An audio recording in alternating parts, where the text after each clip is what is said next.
There's a silence to old file rooms that doesn't exist anywhere else in a hospital.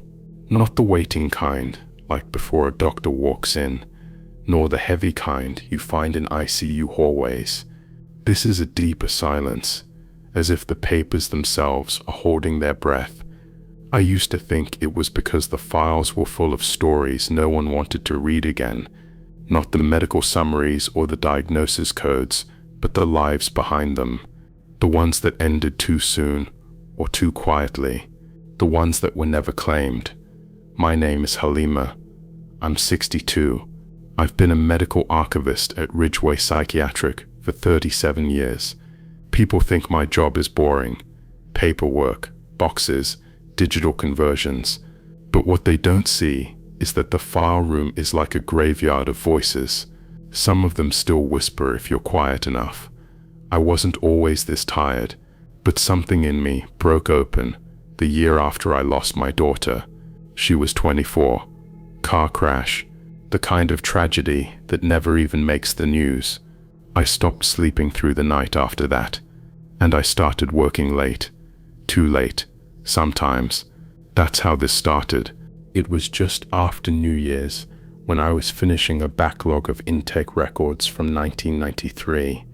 We'd finally gotten funding to digitize the archived files from that decade, and I was deep into the basement cabinets, dusty folders, handwritten charts, smudged carbon copies, nothing unusual.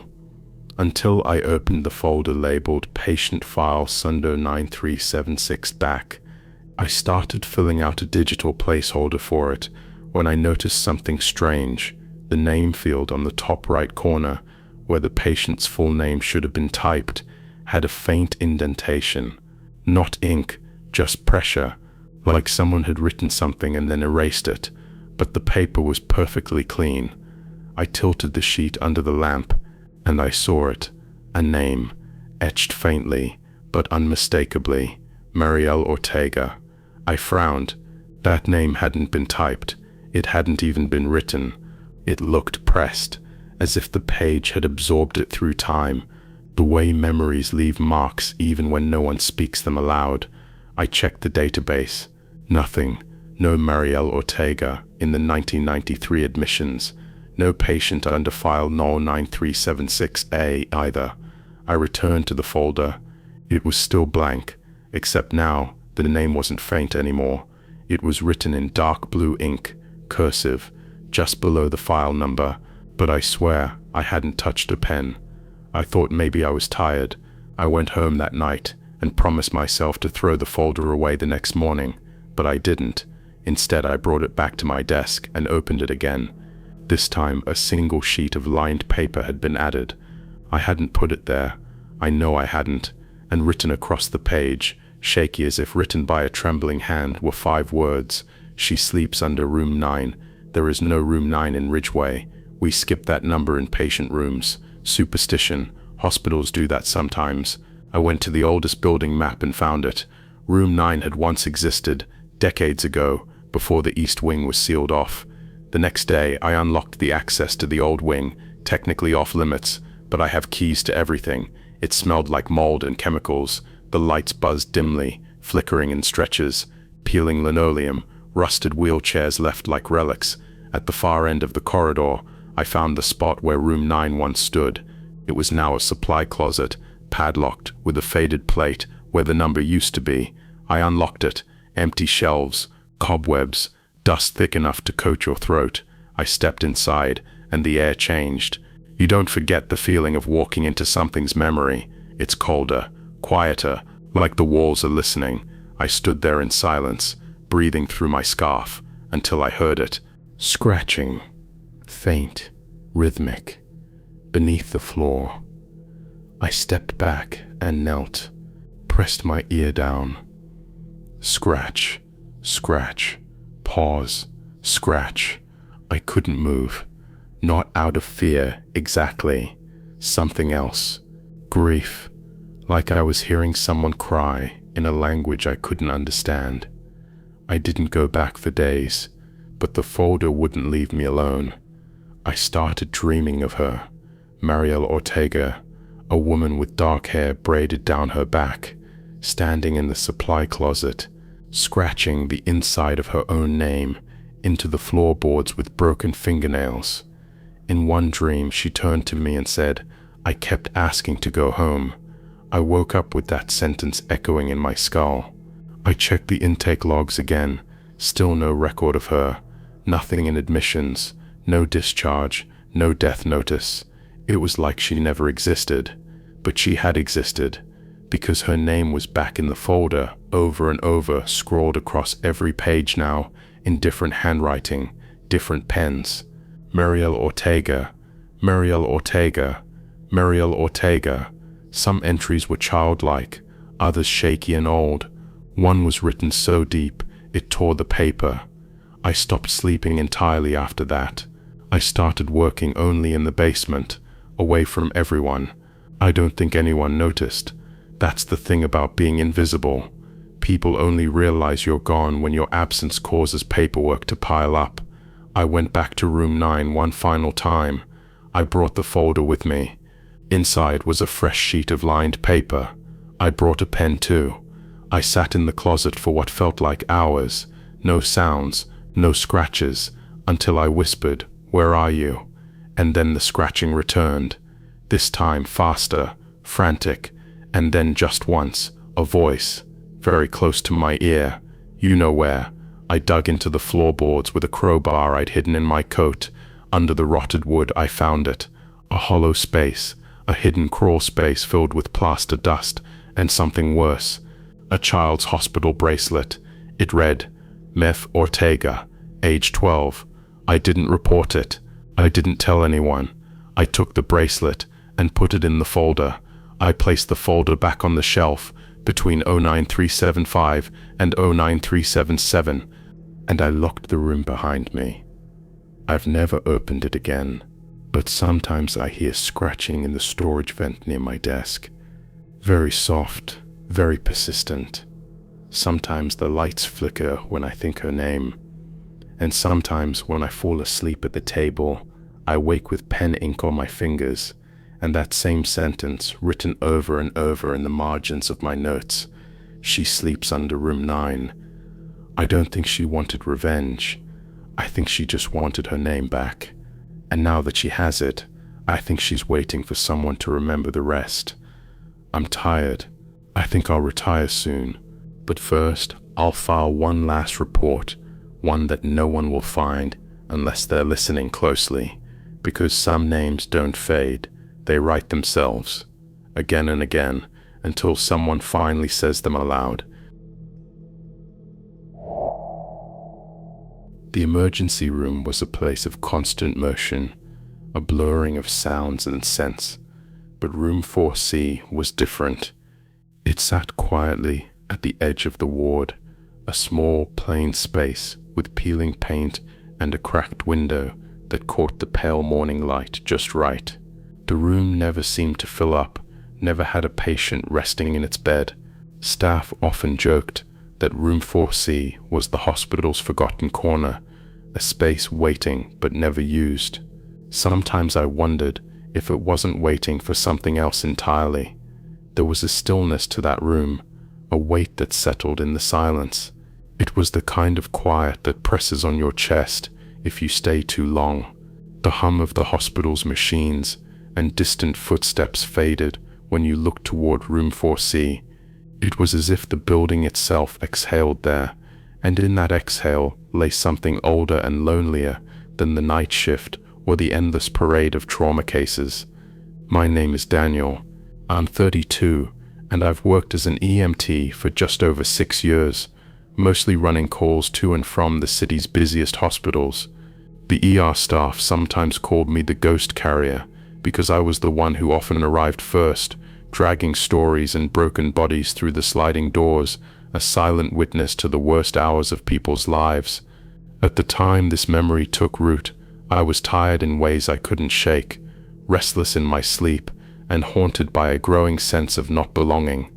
On a cold autumn night, after a call that left me numb and shivering, I found myself sitting on the bench just outside room 4C, waiting for the nurses to finish their paperwork. The air was thick with antiseptic and the distant echoes of muffled voices. The ward lights flickered softly, casting long shadows across the linoleum floor. I was staring at the empty bed through the glass door when I noticed the faintest smudge, like a handprint, lingering on the inside of the window. At first I thought it was just a mark left by a careless cleaning staff, but something about it felt deliberate, as if someone or something had pressed their palm against the glass, watching from the inside. The hospital was too busy for ghosts, I told myself. I stood up, rubbed my hands together, and tried to shake off the chill crawling up my spine. I often found that nights at the hospital stretched time differently. Hours could feel like minutes or days, and the usual hum of life was punctuated by moments that seemed out of sync. That night, every sound felt too sharp, the wheeze of a ventilator down the hall, the distant beep of a heart monitor. I caught myself listening for patterns in the static, hearing footsteps that didn't belong, whispers that slipped away when I turned my head. I tried to focus on the paperwork I'd brought with me, forms that needed filing, but my eyes kept drifting back to room 4C. The bed was empty. The chair by the bedside was empty. The small cabinet where supplies were kept stood quietly closed. It was the perfect silence of something waiting. My thoughts wandered to the patients I'd seen that day, some who had survived, others who hadn't. The weight of their stories pressed on me like an unshakable fog. I wondered if room 4C held all those lost moments, the ones that never made it out of the ER, the ones that slipped between the cracks of rushed care and whispered goodbyes. It was around then that I noticed the faint sound of breathing. It was soft, uneven, like someone struggling for air. I looked around quickly, but no one was near. The hallway was empty, save for the distant clatter of a nurse's cart. The sound seemed to come from inside room 4C. I hesitated before pushing open the door. The room was dim, lit only by the flickering light from the corridor. The bed was still empty. No equipment was running. The only sign of life was the steady, shallow breath I could now clearly hear. It came from the corner, near the small window that looked out onto the hospital's courtyard. I moved closer, heart pounding, trying to find the source. There was nothing but an old chair pushed against the wall, its seat worn and stained. I called out softly, "Hello? Is someone there?" No answer. I reached out and touched the chair. It felt cold, colder than the rest of the room. I stepped back, and the breathing stopped. For a moment, I stood frozen, my eyes adjusting to the darkness. Then I saw it, a small piece of paper tucked beneath the chair's leg. I picked it up with trembling fingers. On it was written a single word, waiting. I didn't know what it meant. Was it a message? A warning? I folded the paper carefully and slipped it into my pocket. The room seemed to grow heavier, the air thicker. I felt as if I was being watched by unseen eyes. When I left room 4C, the sound of breathing returned, faint but persistent. It followed me down the hallway, slipping away just as I glanced back. I told myself it was my mind playing tricks, that the exhaustion was turning reality into something unrecognizable.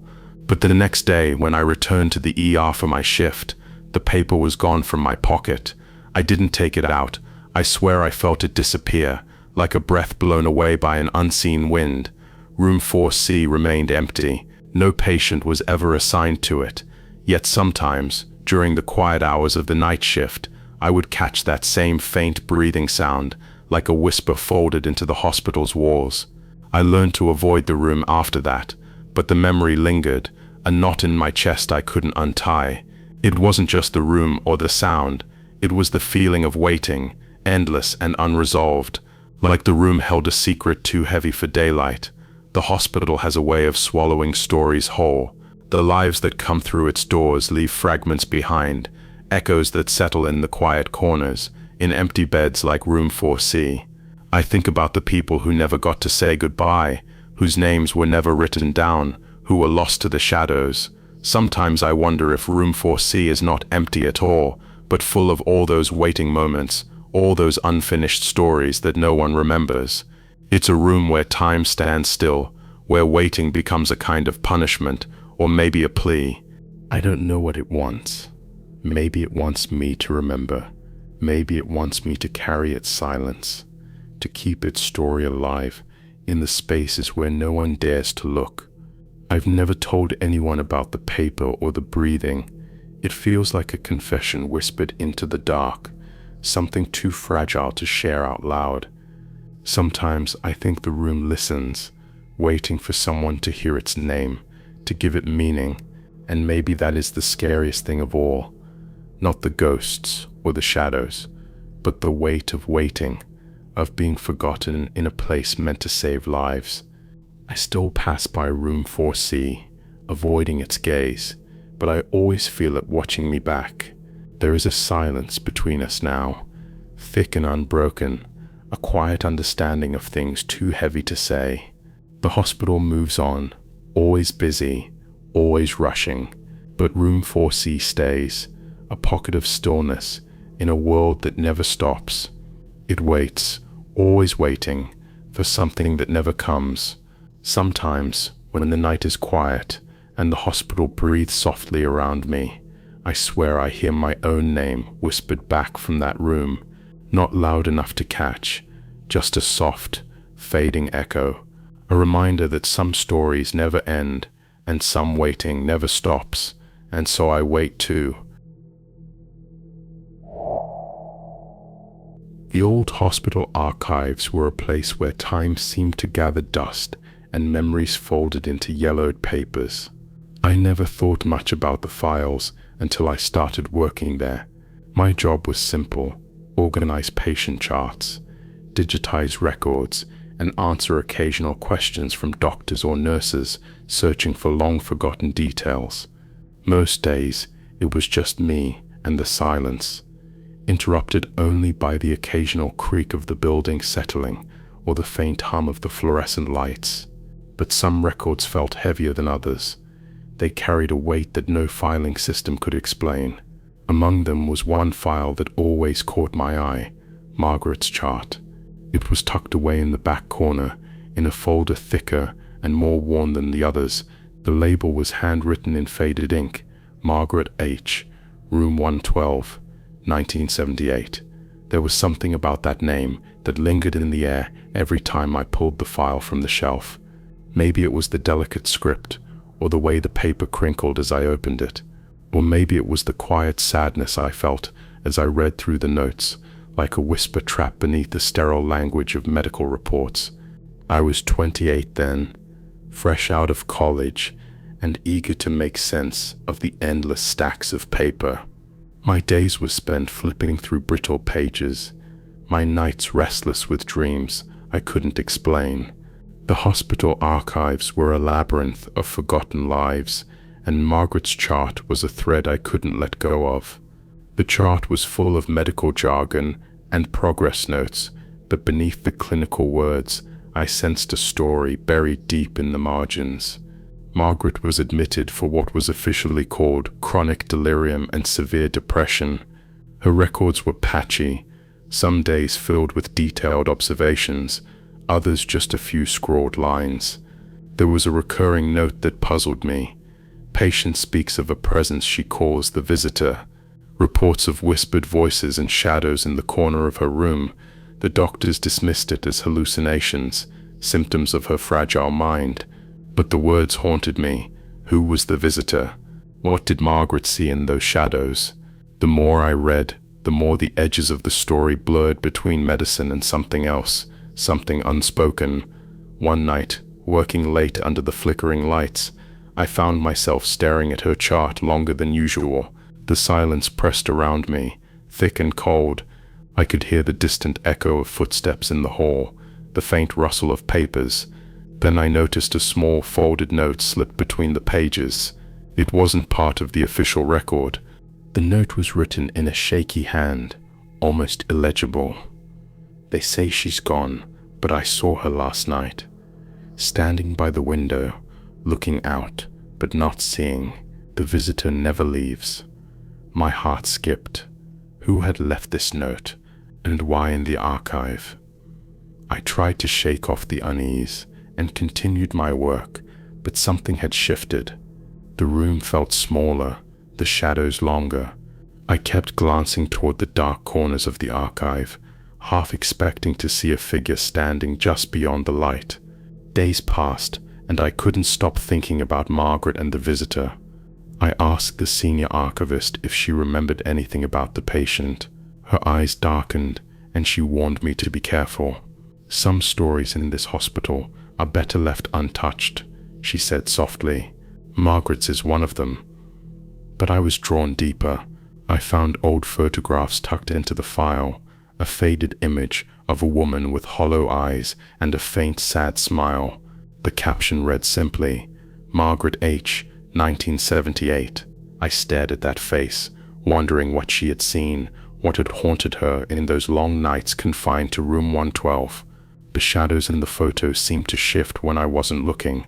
One evening, after everyone had left, I stayed late to organize the archives.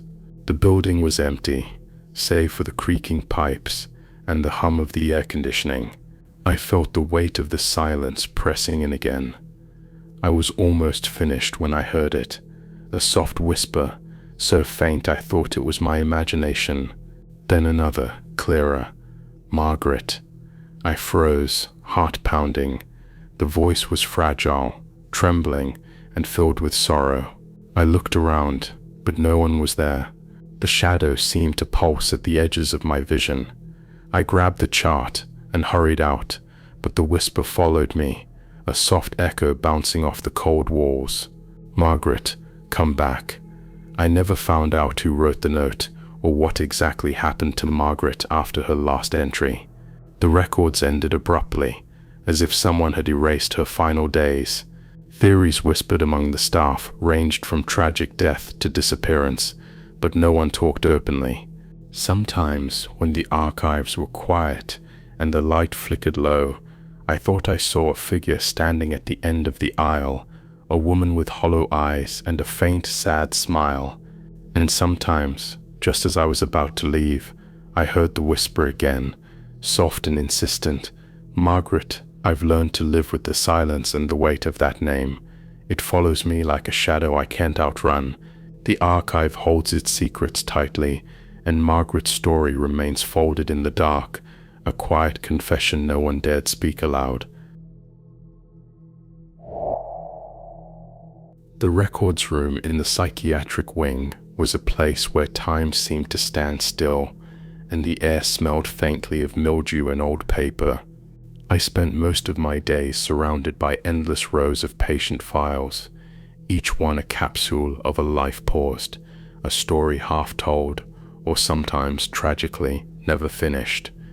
It was a quiet, lonely job that suited me just fine, but every so often something would creep out from the stacks, something that didn't belong, or perhaps something that refused to be forgotten. I first noticed his file on a rainy Thursday afternoon, tucked away in a box labeled unsorted. The top sheet was yellowed and fragile, the ink smudged like a fading memory. The patient's name was simply John Doe, a placeholder for the unidentified or unknown. What caught my eye was not the name, but the fact that there was no admission date, no date at all, just a blank space where the hospital had left a gap, in a place where dates were sacred, where every moment of a patient's stay was meticulously recorded. This absence felt like a gaping wound. I was 34 years old then, working as an archivist for the hospital's psychiatric unit. The work was routine, often tedious, but I liked the quiet, gave me time to think, time to breathe. I was always careful to keep my distance, to let the stories rest where they lay. But something about that file called to me, a whisper beneath the pages that stirred the silence. The chart was sparse, no admission details, no discharge papers, just scattered notes in different handwriting styles. They seemed like fragments, torn from different times and places. Some entries were clinical, others were personal, almost like diary entries left by nurses or orderlies who had cared for him. One note caught my eye. Patient exhibits no memory of arrival, describes a feeling of being already here long before admission. Another was more unsettling. Patient speaks of endless waiting, of time folding over itself, like being trapped in a loop. The more I read, the heavier the air felt around me. The room grew colder, shadows lengthened. It was as if the file itself carried the weight of something beyond reason or record. I started to ask around. The older staff avoided the topic, their eyes darkening when I mentioned John Doe. One nurse, a woman named Ruth, who had worked here for over 30 years, gave me a warning I couldn't forget. Some patients, they slip through the cracks. Not just in records, but in reality. You don't want to get tangled in those stories. The man with no admission date, he's one of those. I pressed her for more, but she only shook her head, her voice dropping to a whisper. He's been here longer than anyone, though no one knows how long. Some say he's part of the hospital now, like a ghost who never left. He wanders the halls, always just out of reach, never really seen. Her words sent a shiver down my spine, but I couldn't let it go. That night, alone in the archives, I pulled the file open again, tracing the faded ink with trembling fingers. The entries became more fragmented, more desperate. Time is a cage I cannot escape. They come and go, but I remain, waiting for a release that never comes. The walls breathe. I am caught between moments. I started to hear things in the silence, soft footsteps that didn't match anyone in the building, whispers that slipped through the ventilation ducts, a cold presence that brushed past me when no one was there. I told myself it was my imagination, the tired mind playing tricks, but deep down I knew something was watching, waiting. One evening, as the sun dipped behind gray clouds, I found myself drawn to the psychiatric wing's east corridor. It was a place rarely visited, with peeling paint and flickering lights. The air was thick with the scent of antiseptic and forgotten pain. I was there to retrieve another file, but I paused by room 17, the room associated with John Doe. The door was shut tight, but I swear I heard a faint humming from inside, a low, mournful sound that tugged at something inside me. A chill ran down my spine, but I knocked softly. No answer. I placed my hand on the door, and for a moment the temperature plummeted, as if the cold seeped through the wood and into my bones. I pulled back, heart pounding. The silence pressed in again, heavy and suffocating. Back in the archives, I found a note tucked deep within the file, written in a hurried scrawl. He waits for the moment when time will break, and he can finally leave. What that meant, I didn't know, but the idea of waiting, endless, patient, trapped, gnawed at me. Days turned into weeks. I found myself thinking about John Doe more than I wanted. Sometimes I'd catch a glimpse of movement in the corner of my eye, a shadow flickering just beyond the light. Other times I'd hear the soft tapping of footsteps behind me, only to turn and find the hallway empty. The hospital seemed to breathe with its own rhythm, a pulse that echoed through the walls and floors, and somewhere within it, John Doe lingered, a presence tethered by absence, a life without beginning or end. I began to dream of him. In my sleep, I saw a man sitting quietly in a dimly lit room, staring at a clock that ticked backwards. His eyes were tired, resigned. He reached out to me, but his hand dissolved like smoke before I could touch it. I woke with a start, sweat cold on my skin, heart racing. The line between the living and the lost felt thinner than ever. One night, while working late alone, I heard the whispers again, this time clearer, almost pleading. "Don't forget me, don't let me fade." I looked around, searching for the source, but found only the rows of files and the dim glow of the computer screen. I realized then that John Doe was more than a forgotten patient. He was a symbol of everything this place held, the lost souls, the forgotten stories, the moments suspended in time. He was waiting for someone to remember him, to acknowledge his existence beyond the blank page. But what could I do? I was just an archivist, a keeper of records, not a savior. The thought crushed me, a quiet despair settling in my chest. I started to notice how the hospital seemed different at night, the way the lights flickered, how shadows shifted just beyond the edges of vision, how the silence grew thick and almost alive. The presence was there, always watching, waiting. The file remains on my desk, a constant reminder. I never found an admission date, never uncovered the beginning or the end of John Doe's story. The records are incomplete, the gaps impossible to fill.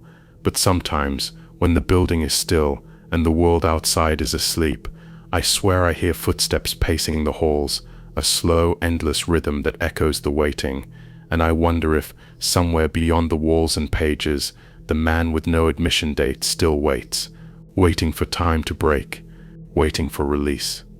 I don't know if I'll ever understand his story fully, but I carry it with me now, a quiet confession folded between the lines of forgotten paper, a whisper in the dark that refuses to be silenced. The hospital corridors have a way of swallowing time whole. Days bleed into nights, and nights fold back into days, all under the same sterile lights that hum above, constant and unchanging. I spent my years working as a night orderly in the geriatric ward, a place where time seemed both cruel and kind. Cruel in the way it stole memories, and kind in the quiet moments of shared presence. The final discharge is a phrase I learned to fear, the last box to check, the last breath drawn before silence. I was 37 when I first truly understood what it meant. Not just the official release of a patient from hospital care, but the final irrevocable goodbye. It happened on a cold autumn night, when the wind outside rattled the old windows like a desperate knock on a forgotten door. The ward was quiet, save for the soft beeping of monitors and the occasional shuffle of worn slippers across linoleum floors. I was making my rounds when I noticed room 9 was unusually dark. The small lamp on the bedside table flickered weakly, casting long shadows on the pale walls. Her name was Mrs. Halloway. I had known her for months, a fragile woman, 84 years old, with silver hair that framed her thin face like a halo. She had been admitted after a fall, and over time, the steady decline was written in the slow, shallow breaths she took, and the fading light in her eyes. That night, I found her staring at the ceiling, unmoving. There was a stillness about her that was different from the usual sleep or sedation. I pulled the curtain gently and sat down beside her bed, careful not to disturb the fragile peace. "I'm here, Mrs. Halloway," I whispered, my voice low and steady in the heavy silence. She turned her head slowly toward me, her eyes reflecting the dim light like two distant stars. "Will you stay a moment?" she asked, barely audible. I nodded, taking her frail hand in mine. It was cold but firm, a final grip on the world she was leaving behind. We sat like that for what felt like hours, the only sound the distant ticking of a clock somewhere down the hall. I thought about all the stories she must have carried, memories of a lifetime now slipping through the cracks of her mind. Suddenly, she squeezed my hand lightly. "Promise me you'll remember." I blinked, caught off guard. Remember what? Me. This moment. That I was here. That I mattered. Her voice trembled, weighted with a sorrow I couldn't begin to understand. "I promise," I said softly, though the words felt fragile in the vastness of the room. That night, Mrs. Halloway slipped away quietly, the final discharge completed without fanfare or ceremony. Her body was still, but the space she left behind echoed with a hollow ache I carried with me long after the ward was empty. In the days that followed, the ward felt emptier, the silence thicker. I found myself drawn to her room, as if the walls held a whisper of her presence. The files they gave me to archive told a clinical story, dates, diagnoses, treatments, but nothing of the soul I had glimpsed in that final moment. The hospital kept moving, patients came and went, but the weight of that night lingered. I began to notice things I had ignored before, the faint scent of lavender that would sometimes drift through the halls, the soft rustle of a sheet when no one was near, the feeling of a gaze that wasn't quite mine. One evening, as I was closing up the records room, I found a folded piece of paper tucked inside Mrs. Halloway's file. It was a letter, written in shaky handwriting. "Dear whoever finds this," it began. "If you are reading this, then I am gone. But please do not let my story fade like so many others. Remember me, not as a patient or a number, but as a woman who loved, who lost, who hoped until the end." The letter ended with a simple line, "In the quiet, we are never truly alone." Reading those words, I felt a wave of something unnameable, a connection that reached beyond the walls, beyond the records. It was as if Mrs. Halloway had left me a final charge, a task to carry her memory forward. From that night on, I kept her letter close, a talisman against the cold forgetfulness that seemed to haunt these halls. I started to speak her name softly when I passed room 9, like a prayer or a song. Sometimes, late at night, I would feel a presence beside me, warm, gentle, steady, a comfort I could neither explain nor deny. One night, after a long shift, I sat alone in the ward, the silence pressing down. I whispered her name again, feeling the weight of all the final discharges I had witnessed, the endings that weren't just medical, but deeply human. In that moment, the room seemed to breathe with me. A soft light flickered on the ceiling, like a candle flame caught in a gentle breeze. I closed my eyes and let the sorrow and the peace wash over me. The final discharge isn't just about leaving, it's about what we carry with us after. The stories, the memories, the traces of those who touched our lives and then slipped away. Mrs. Halloway's story is one I keep alive, not in the files or the charts, but in the quiet spaces between heartbeats, where grief and love intertwine. I don't know if I will ever truly be ready for my own final discharge, but until then, I will hold the stories close, the whispered confessions of those who came before, the echoes of lives that refuse to be forgotten, and in that quiet, I will remember.